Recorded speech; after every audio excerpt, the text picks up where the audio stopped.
তুমি কি কখনো এমন কাউকে হারিয়েছ যাকে না বলেই অনেক কথা জমে আছে? আজকের গল্পটা ঠিক তেমনই, একটা শেষ চিঠির গল্প।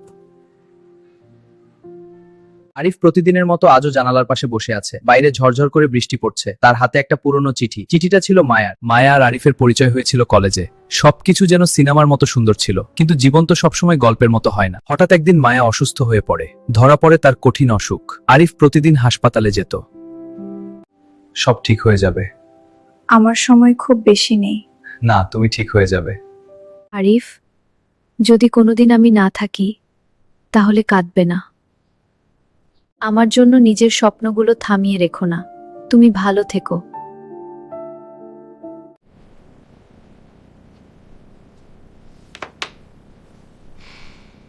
আজ মায়া নেই, কিন্তু চিঠিটা আছে।